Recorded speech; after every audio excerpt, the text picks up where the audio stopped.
আসসালামু আলাইকুম ভিউয়ার্স, তোমার আরো ভাইয়ারও একটি তুলে নতুন তোমার ভিডিওতে ভাইয়ারও দেখা আপনাদেরকে নিয়ে স্বাগত। তো অফিস থেকে এসে বাবাকে নিয়ে একটু মাঠে গেছিলাম। বাবা মাঠে ঘুরতেছে আর আমার ভাগিনার সাথে খেলা করতেছে। দেখেন, আমার ভাগিনা ওকে গাড়িতে তুলে ঠেলা দিচ্ছে, ও ঘুরতেছে। অনেক খুশি সে মাঠে আসলে। মাঠে এসে সে ঘোরাঘুরি করতে খুবই পছন্দ করে, যেহেতু বিকালবেলা মাঠে অনেক ছেলে মেয়ে আছে, খেলতেছে। তো দেখেন অনেক খুশি, মাশাআল্লাহ। ভিডিও করতেছে, ও তাকে দেখতেছে।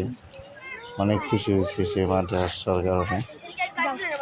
তো গাড়িটা সে এখনো ভালোভাবে চালাইতে পারে না, কিন্তু তারপরেও ঠেলাঠেলি করে চালায়। তো মাঠ থেকে এসে দেখি যে বিবিজান রান্নার প্রস্তুতি নিতেছে।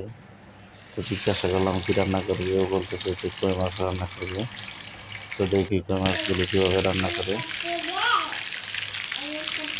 তেলের ভিতর মশলা টসলা সব কিছু দিয়ে দিচ্ছে, দিয়ে একটু ভেজে নিচ্ছে।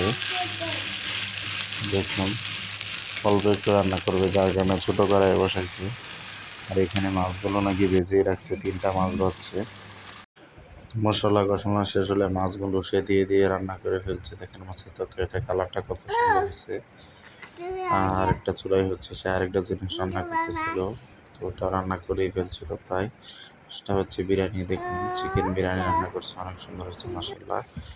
ইফতারের সময় আমরা খাবো। আর রান্না করছে মুরগির মাংস।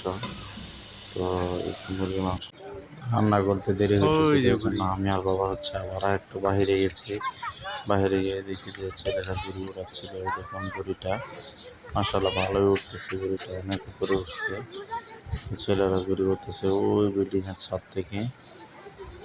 দেখুন, ওই যে বিল্ডিংয়ের ছাদ থেকে ঘুড়ি উড়াতেছে, 2-3টা বিল্ডিংয়ের ছাদ থেকে ছেলেরা ঘুড়ি উড়াতেছে। ঘুড়িটা দেখেন, ওই যে দেখা যায়। আর দেখুন চাঁদটাও কিন্তু একটু দেখা গেছে।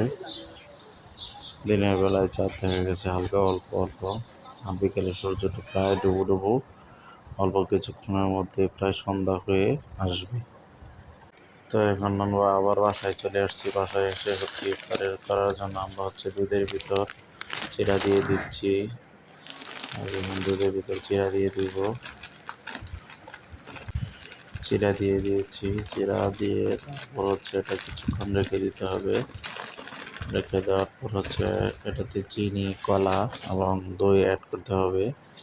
এটা খেতে কিন্তু অনেক ভালো লাগবে। তো এখন আমি দইটা অ্যাড করব। তো এই দই দিয়ে দিলাম।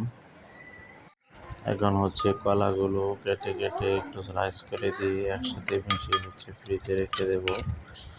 তারপর ইফতারির সময় এটা খাবো। এটা খেতে অনেক মজা লাগে। তো ভিডিওটি যারা দেখলেন, ভিডিওটি যদি ভালো লাগে তাহলে আমার চ্যানেলটি সাবস্ক্রাইব করে সবাই পাশে থাকবেন। সবাইকে ধন্যবাদ। আসসালামু আলাইকুম।